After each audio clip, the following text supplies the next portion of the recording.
전해드린 정말 제일 중요한 소식이었죠. 이 사기 탄핵과 관련해서 대통령 박근혜 장고 끝에 다시 일어서다라고 헌법수호단 박상구 단장님이 보내주신 소식을 커뮤니티에 게재해드렸습니다. 이 내용은 2017년 10월 16일 대통령을 불법 구금하고 단죄하는 엉터리 형사재판을 거부하고 지속해오던 장기간의 침묵을 깨고서 일어나셨습니다.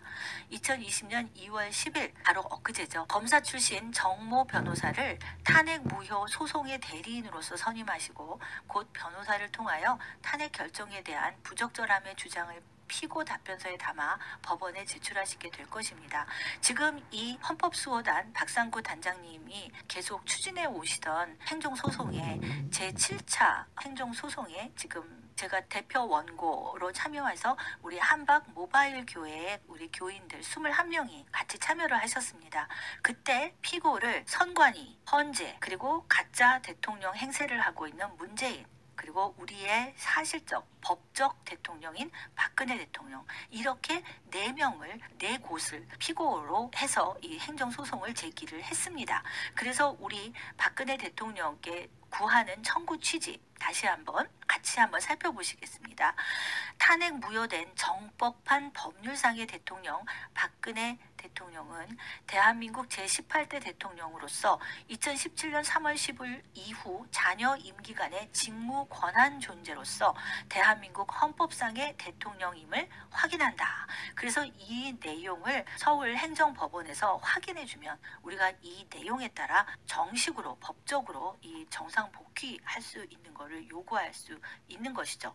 그런데 이 내용이 이 판결이 나면 이 내용만 가지고서라도 피고의 답변서가 이제 필요합니다. 박근혜 대통령님의 유죄다 아니다라는 그 자신의 입장을 이제 답변서를 보내게 되어 있는데, 이 소송에 있어서 현재 저희가 선관위와 그리고 헌재에 대해서는 물론 이들은 기각이다 라는 취지의 내용으로 답변서를 보내왔습니다. 헌재와 선관위. 그런데 이들의 답변서에서도 근원적인 결함이 있는 것은 우리가 충분히 법정 투쟁을 다툼을 할 수 있는 것이, 이들은 모두 우리가 제기한 것은 원천적으로 헌재의 재판의 구성 자체부터 구성과 절차가 무효인 것이다 라는 것을 확인해 달라는 것이죠. 그렇기 때문에 이들의 그 결과에 대해서 우리가 이의를 제기하는 것이 아니라 애초에 헌재의 구성과 그 헌재 재판의 절차가 무효한 것이다. 그렇기 때문에 이 헌재의 결과에 따라서 시행한 이 선관위의 선거 그 자체가 무효이다 라는 것을 확인해 달라는 것이죠.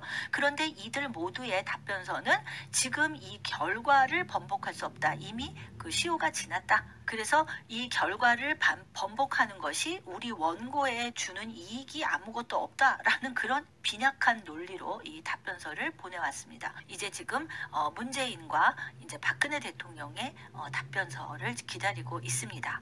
자, 이렇게 되면은 아마 이달 말쯤까지는 모두 답변서를 우리가 받을 수 있지 않을까. 그러면 그 이후에 이제 소송이 이제 계속 진행이 될 것입니다. 그래서 이들이 재판을 아마 총선 뒤로 미루지 않을까, 뭐 그런 생각이 되는데요. 이 사실상의 이 재판이 뭐 총선 뒤로 밀려가더라도 일단 박근혜 대통령의 그 의지, 그 답변서만 우리가 받게 된다면 거기에서 이미 이 당사자 박근혜 대통령의 뜻이 충분히 피력이 될 수 있기 때문에 이제 그걸 가지고 법적 투쟁을 국제사회 심판대로 보내야 되는 것이죠. 미 국무부 산하 인권위원회가 있습니다.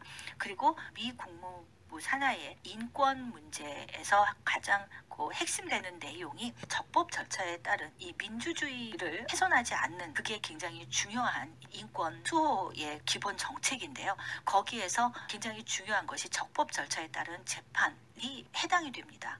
그래서 이제 박근혜 대통령에 대한 불법 헌재 재판에 따른 지금 불법 구금의 상태가 충분히 이 근거 자료를 가지고 박근혜 대통령의 이 답변서만 이제 확보가 되면 그걸 가지고 이제 본격적으로 우리가 국제 사회에서 이런 투쟁을 할 수가 있다고 저는 생각이 듭니다.